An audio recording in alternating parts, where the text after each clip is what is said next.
Praise the lord. ఈరోజు దేవుని వాగ్దానం కీర్తన గ్రంథంలో నుండి 46వ అధ్యాయము 10వ వచనము. ఊరకుండుడి, నేను దేవుడనని తెలుసుకొనుడి.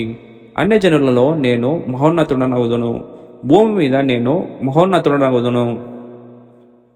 ఈరోజు దేవుడు మనతో ఇలాగూ మాట్లాడుచున్నాడు. దేవుని ప్రేమ మరియు హస్తక్షేపం ద్వారా ఇశ్రాయేలీయులు ఐగుప్తులో నుండి క్రూరమైన దాసబంధనాల నుండి మోషే వారిని విడిపించాడు. ఐగుప్తీయుల సైన్యం వారిని తడుముచుండగా ఇశ్రాయేలీయులు మిక్కిలి భయపడ్డారు. ఎందుకంటే వారు ఆ సమయంలో యుద్ధానికి సిద్ధంగా లేరు. వారి దగ్గర ఎటువంటి ఆయుధములు కూడా లేవు. ఆ స్థితిలో మోషే భయపడవద్దు అని చెప్పినప్పుడు ఇశ్రాయేలీయులకు ఏమీ అర్థం కాలేదు. మోషే ఇశ్రాయేలీయులకు స్థిరంగా ఉండండి అని చెప్పినప్పుడు వారు పారిపోయి దాక్కోవాలనే తమ కోరికను వదిలేయాలని సూచించాడు.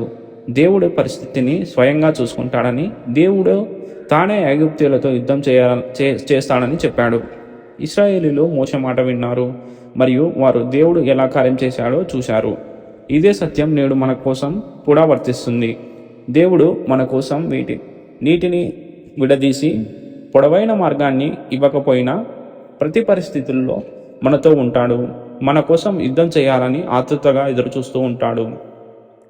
ఆయన ఎప్పుడు మన రక్షణకై సిద్ధంగా ఉంటాడు. మనం చేయాల్సిందల్లా స్థిరంగా ఉండి ఆయనపై నమ్మకంతో నిలబడటమే. ఆమేన్. ప్రార్థించుకుందాం. ప్రియా పరలోకపు తండ్రి, నీ ఘనమైన నామమునకు వేలాది వందనాలు, స్తుతులు, స్తోత్రం ప్రభువా. ఈరోజు ఈ వాగ్దానం ద్వారా మాతో మాట్లాడినందుకు నీకే వందనాలు, స్తుతులు, స్తోత్రం ప్రభువా. ఇశ్రాయేలుల జీవితంలో మీ అద్భుత కార్యంలో జరిగించినందుకు నీకే వందనాలు, స్తుతులు, స్తోత్రం ప్రభువా. అటువంటి అద్భుత కార్యాలు మా జీవితంలో కూడా జరిగించమని నీకే వేలాది వందనాలు, స్తుతులు చెల్లిస్తున్నాం ప్రభువా.